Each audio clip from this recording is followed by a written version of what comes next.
अखिल भारतीय काँग्रेस समितीचे अध्यक्ष मल्लिकार्जुन खरगे यांनी महाराष्ट्र प्रदेश काँग्रेस समितीच्या अध्यक्षपदी हर्षवर्धन सपकाळ यांची नियुक्ती केली। त्यासोबत विजय वडेट्टीवार यांची महाराष्ट्र काँग्रेस विधिमंडळ पक्षाचे नेते म्हणून नियुक्ती करण्यास मान्यता मिळाली। कुठलाही राजकीय वारसा नसताना एका सामान्य कार्यकर्त्याला पक्षाने फार मोठी संधी दिली। या संधीचं निश्चित सोनं करेन अशा शब्दात प्रदेशाध्यक्षपदी नियुक्त होताच हर्षवर्धन सपकाळ यांनी प्रतिक्रिया दिली। जाती धर्माच्या नावावर चाललेलं राजकारण थांबवणं गरजेचं आहे असेही ते म्हणाले। हर्षवर्धन सपकाळ हे संघटनेतले व्यक्तिमत्व आहे। संसारावर तुळशीपत्र ठेवून त्यांनी पूर्ण वेळ पक्ष संघटनेसाठी काम केलं। आता आम्ही दोघे मिळून महाराष्ट्रात काम करून पक्ष मजबूत करू अशी प्रतिक्रिया विधिमंडळ पक्षाचे गटनेते विजय वडेट्टीवार यांनी दिली। मंत्री धनंजय मुंडेंनी उपमुख्यमंत्री अजित पवारांची भेट घेतली। यावेळी प्रफुल्ल पटेल आणि सुनील तटकरे उपस्थित होते। या बैठकीत तब्बल 2 तास चर्चा झाली। शासकीय आणि पक्षीय कामकाजाचा एक भाग म्हणून भेट घेतल्याचं धनंजय मुंडेंनी स्पष्ट केलं। सरकारनं शिंदे समितीला मुदतवाढ दिली ही चांगली गोष्ट आहे। आता मनुष्यबळ देखील द्या। ठरलेल्या 4ही मागण्या तातडीने लागू करा अशी मागणी जरांगे पाटील यांनी केली। 15 तारखेपासून साखळी उपोषण करायचं की नाही हे पत्रकार परिषद घेऊन स्पष्ट करेन अशी माहिती जरांगेंनी दिली। जातीवरून नेत्याची ओळख होऊ नये। आम्ही ओबीसी समाजात जन्म घेतला, त्यामुळे ओबीसी नेता अशी ओळख बनते। मात्र जातीवरून ओळख नको, तर चांगल्या कामातून आपली ओळख निर्माण झाली तर जास्त आवडेल असं पंकजा मुंडे म्हणाल्या। वारसदार म्हणून पहिली पत्नी करुणा मुंडेंचं नाव दिलं गेलं नव्हतं। त्यांच्या नावावरील संपत्तीची माहिती दिली नव्हती, त्यामुळे करुणा मुंडेंनी याचिका दाखल केली होती। त्यानंतर परळी न्यायालयानं मंत्री धनंजय मुंडेंना नोटीस बजावली। मुंडेंना या प्रकरणी शिक्षा होईल अशी माहिती करुणा मुंडेंचे वकील चंद्रकांत ठोंबरेंनी दिली। हत्या प्रकरणातील मुख्य फरार आरोपी कृष्णा आंधळेवर वेळीच कारवाई झाली असती तर संतोष देशमुखांची हत्या झालीच नसती असं म्हणत धनंजय देशमुखांनी बीड पोलिसांवर आरोप केला। नांदेड दक्षिणचे काँग्रेसचे माजी आमदार मोहनराव हंबर्डे राष्ट्रवादी काँग्रेसमध्ये प्रवेश करणार आहेत। 28 तारखेला अजित पवारांच्या उपस्थितीत पक्षप्रवेश पार पडणार आहे। विधानसभेत स्थानिकांनी दगाफटका केल्यामुळे पराभव झाल्याचा आरोप हंबर्डेंनी केला। भाजप नेते किरीट सोमय्या यांनी भांडूप सोनापूर विभागात मशिदीवरचे भोंगे नियम डावलत असल्याचा आरोप करत कारवाईची मागणी केली। सोमय्यांनी वरिष्ठ पोलीस निरीक्षकांची भेट घेऊन त्यांना पत्र दिलं। ठाकरे रत्नागिरी जिल्ह्यातील माजी आमदार राजन साळवी यांनी ठाकरेंना जय महाराष्ट्र करत शिंदेंच्या शिवसेनेत प्रवेश केला।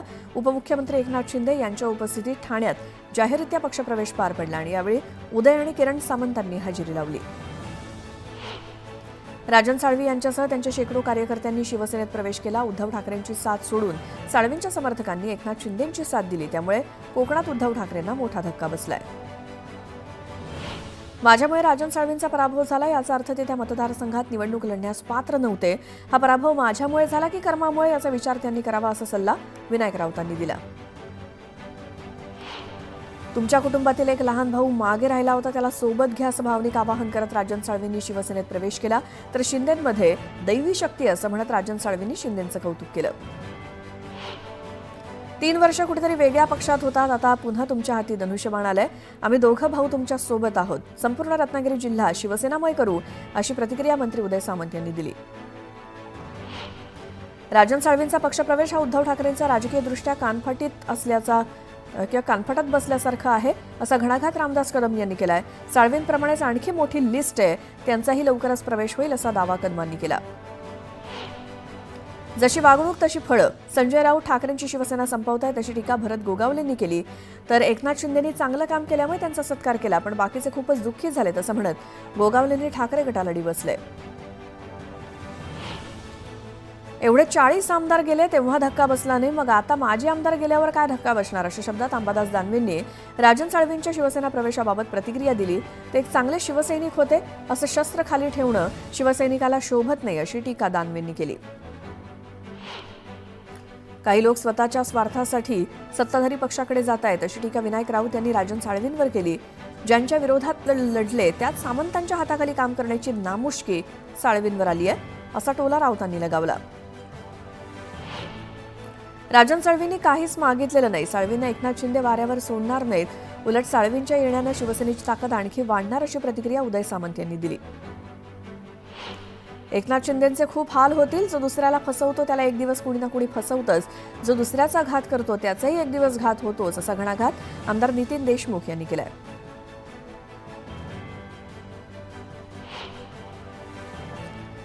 एक मोठी बातमी, एसटी महामंडळाच्या उत्पन्नामध्ये तिकीट दरवाढीनंतर 13% वाढ झाली आहे. भाडेवाढी पूर्वीच्या आणि नंतरच्या 10 दिवसांची सरासरी केली असता एसटीचं उत्पन्न 13% म्हणजेच 51,71,000 लाखांनी वाढलंय.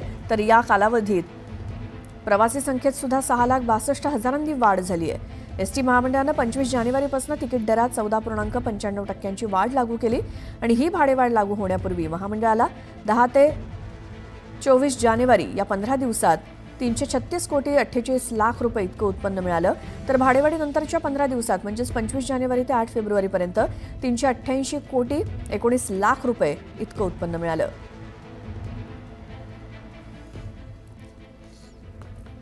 पुन्हा पाहूया सकाळच्या 100 बातम्या. एकनाथ शिंदेंच्या स्नेहभोजनाला जाण्यापूर्वी परवानगी घ्या अशा सूचना आदित्य ठाकरेंनी दिल्यात.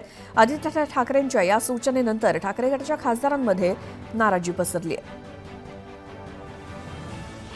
काहींनी आमदार आणि खासदारांच्या जेवणावर बंदी घातली. आता जेवणासाठी परवानगी घ्यावी लागेल अशा शब्दात उदय सामंतांनी आदित्य ठाकरेंना खोचक टोला लगावला. नवी दिल्लीत आदित्य ठाकरेंनी त्यांच्या पक्षातील खासदारांची बैठक घेतली. जवळपास तासभर झालेल्या बैठकीत खासदारांनी आपली भूमिका मांडली. आदित्य ठाकरेंनी म्हणणं ऐकून खासदारांची वज्रमूठ कायम ठेवा, आपसात संवाद ठेवा असा सल्ला दिला. महाविकास आघाडी ही अकार्यक्षम नेत्यांची चौकडी बनली आहे. ज्या नेत्यांना जनतेत जाऊन काम करता येत नाही ते मशीनवरती ठपके ठेवतात अशा शब्दात चंद्रशेखर बावनकुळेंनी आदित्य ठाकरेंना उत्तर दिलं. पुण्यात जीबीएस रुग्णसंख्येनं 200चा आकडा पार केला आहे. गुरुवारी पुन्हा पुण्यामध्ये 2 नवे रुग्ण सापडलेत. तर आतापर्यंत 113 रुग्णांना डिस्चार्ज मिळालाय. 50 रुग्ण आयसीयूमध्ये उपचार घेत आहेत तर 20 रुग्ण व्हेंटिलेटरवरती आहेत. गेल्या 2 दिवसांपासून पालघरमधील जव्हार पतंगशाह कुटीर रुग्णालयासमोर सफाई कामगारांचं काम बंद आंदोलन सुरू आहे. 6 महिन्यांपासून या कामगारांचं वेतन थकल्यामुळे कर्मचाऱ्यांचे हाल होत आहेत. धारावीतील रहिवाशांना चांगलं घर मिळणार असून त्यांना पुनर्वसनासाठी मोठी योजना आकाराला येते.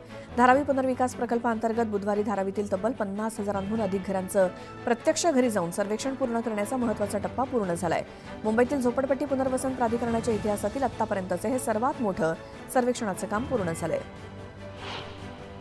ठाण्यात मुख्य जलवाहिनीवरील गळती थांबवण्यासाठी तातडीनं दुरुस्तीचं काम हाती घेण्यात येणार आहे. या कामामुळे 8 तासांकरता दिवा शहराचा पाणीपुरवठा बंद ठेवला जाणार आहे.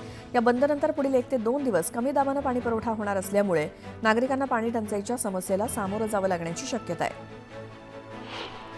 नालासोपारा इथल्या 41 अनधिकृत इमारतींवरती करण्यात आलेल्या कारवाईनंतर बेघर झालेल्या रहिवाशांचं पुनर्वसन कसं करणार आणि त्यासाठी काय प्रयत्न केले जात आहेत अशी विचारणा उच्च न्यायालयानं गुरुवारी राज्य सरकार आणि वसई विरार महापालिकेला केली.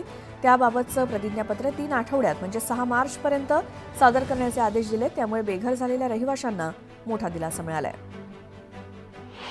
मध्य रेल्वेवरील उपनगरीय रेल्वे सेवा दररोज बहुविध कारणांनी उशिरानं धावतीये.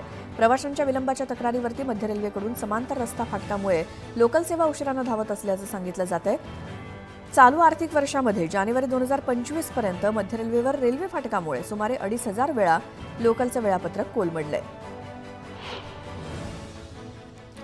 पुणे शहर आणि उपनगरातील वाहतूक कोंडीची समस्या गंभीर आहे. ती सोडवण्यासाठी आणि वाहतूक सुरळीत करण्यासाठी पायाभूत सुविधांच्या कामांचा वेग वाढवण्यात यावा अशी सूचना उपमुख्यमंत्री पालकमंत्री अजित पवार यांनी प्रशासनाला दिल्या आहेत.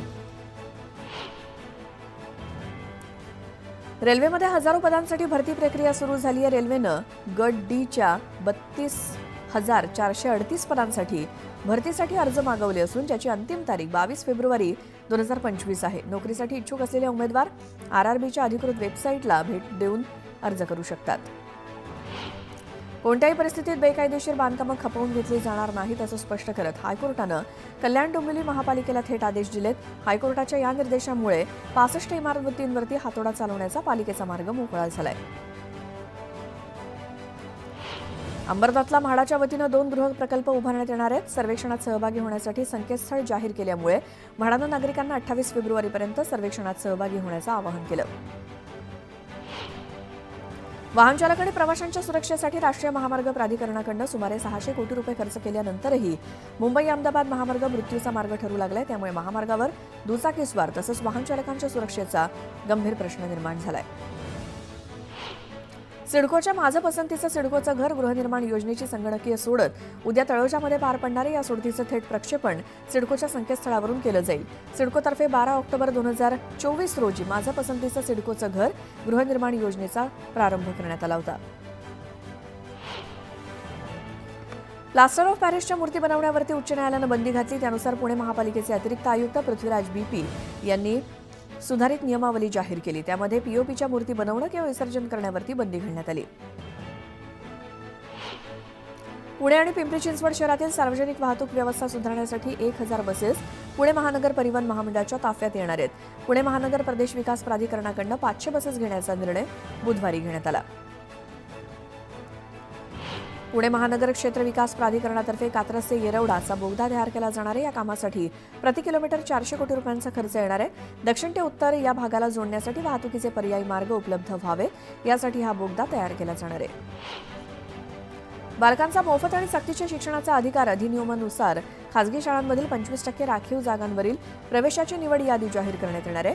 ऑनलाईन सोडतीत निवड झालेल्या बालकांच्या प्रवेशाची प्रक्रिया शुक्रवारपासून सुरू होणार असून 28 फेब्रुवारीपर्यंत प्रवेशाची मुदत आहे. विविध विभागांनी दिलेल्या प्रस्तावानुसार राज्य सरकार तब्बल 1,50,000 युवकांना नोकऱ्या देणार आहे. मुख्यमंत्री देवेंद्र फडणवीस यांनी या संदर्भात माहिती दिली. मृदा संधारण विभागातील अराजपत्रित अधिकारी नेमणुकीची नियुक्तीपत्र देताना ते बोलत होते. राज्यातील बाजार समितीमध्ये 32,334 क्विंटल सोयाबीनची आवक झाली, तर सोयाबीनला 3,913 रुपये प्रति क्विंटल इतका दर मिळाला. नाशिक जिल्ह्यात लाल कांद्याची 70,000 क्विंटलची आवक झाली. यात लासलगाव बाजारात 17,020 क्विंटलची आवक झाली आणि कमीत कमी 1,200 रुपये ते सरासरी 2,900 रुपयांचा दर मिळाला. राज्याच्या बहुतांश भागातील वेळेत लागवड झालेला गहू सध्या बाजारात दाखल झालाय. राज्यात एकूण 9,524 क्विंटल गहू आवक झाली. वाशिम बाजारात गव्हाला कमीत कमी 2,500 रुपये ते सरासरी 2,800 रुपये इतका दर मिळाला. एक मोठी बातमी आहे. गैरव्यवहार, अनियमितता आणि भ्रष्टाचारामुळे वादग्रस्त ठरलेल्या 1 रुपयात पीक विमा या योजनेची अर्थसंकल्पीय अधिवेशनात फेररचना केली जाणार आहे. 1 रुपयात पीक विमा योजना बंद करून किमान 100 रुपये शेतकऱ्यांनी भरावेत किंवा फक्त अल्पभूधारक शेतकऱ्यांसाठी 1 रुपयात पीक विमा ही योजना सुरू ठेवण्याचा निर्णय होण्याची शक्यता आहे. कृषी आयुक्तालयानं 12 जानेवारी रोजी पीक विमा योजनेची फेररचना करण्याचा प्रस्ताव मंत्रालयाला पाठवला असल्याची सूत्रांकडून माहिती मिळाली आहे. प्रामुख्याने 1 रुपयात पीक विमा योजना बंद करून किमान 100 रुपये शेतकरी हप्ता भरावा, बोगस लाभार्थ्यांना पंतप्रधान किसान सन्मान निधी, नमो शेतकरी महासन्मान निधी आणि पीक विमा योजनेचा लाभ 5 वर्षांसाठी घेता येणार नाही अशी तरतूद करावी अशा सूचना करण्यात आल्या.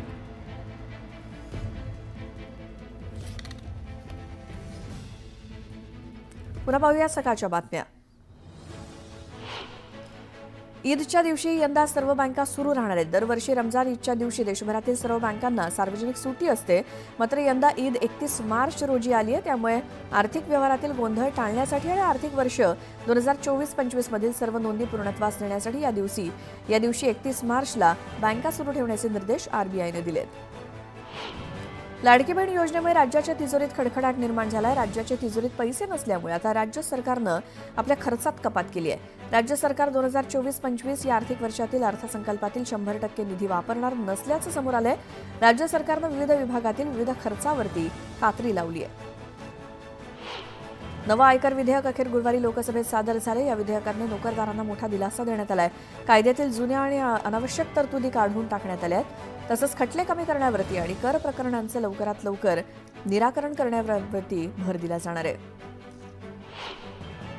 बांगलादेशात सरकारविरोधात रोष निर्माण झाला आणि त्यावेळी अल्पसंख्याक हिंदूंवरती सुद्धा हल्ले झाले होते. तेव्हा बांगलादेशचे अंतरिम सरकारचे प्रमुख सल्लागार मोहम्मद युनुस यांनी असे हल्ले झाले नसल्याचं म्हटलं होतं. पण आता संयुक्त राष्ट्रसंघानं अहवालात असे हल्ले झाल्याचं म्हटलं, त्यामुळे आता ते तोंडघशी पडलेत. बीडच्या शिरूर कासार तालुक्याचे विकास कामं आमदार सुरेश धस यांनी रोखल्याचा आरोप पंकजा मुंडे समर्थकांनी केला. या विरोधात पंचायत समिती कार्यालयासमोर ठिय्या मांडत पंकजा मुंडे समर्थकांनी गटविकास अधिकाऱ्यांना घेराव घातला. पुण्यामध्ये पीओपीच्या मूर्ती बनवणं किंवा विसर्जित करण्यावरती बंदी घालण्यात आली. पुणे महापालिकेनं आदेश जारी केलेत. गणपती आणि इतर सणांच्या दिवशी पीओपीच्या मूर्ती बनवल्यास कारवाई केली जाईल असा इशारा महापालिकेनं दिला. जालन्यातल्या घाणेवाडीच्या 70 एकर जमिनीवरती सौर ऊर्जा प्रकल्प सरकारला जाणार असून पालिकेचे दरमहा 4 ते 5 कोटी रुपये वाचणार असल्याची माहिती आमदार अर्जुन खोतकर यांनी दिली. संजय गांधी, श्रावणबाळ, इंदिरा गांधी या सामाजिक अर्थसहाय्य योजनांचं अनुदान त्वरित वितरित करा अशा सूचना आमदार संदीप क्षीरसागर यांनी बीड आणि शिरूर कासार तहसीलदारांना दिल्या. बेलापूर विधानसभा मतदारसंघाच्या भाजप आमदार मंदा म्हात्रे यांनी कोर्टाच्या आदेशाप्रमाणे तोडल्या जाणाऱ्या जुन्या मंदिरावरती सिडकोनं कारवाई करू नये अशी विनंती केली. या विनंतीचा मान ठेवून सिडकोनं जुन्या मंदिरावरती घरावरती कारवाई होणार नसल्याचं आश्वासन दिलं.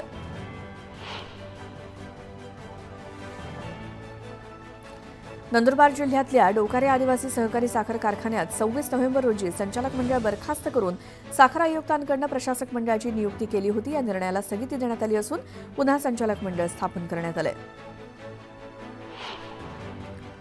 भडगाव तालुक्यातील महिंदळे इथे गावकऱ्यांना भीषण पाणी टंचाईचा सामना करावा लागतोय. एकीकडे कमी दाबाच्या वीज पुरवठा आणि दुसरीकडे जलजीवन मिशन योजनेचं अपूर्ण काम यामुळे पाणी टंचाई उद्भवली आहे.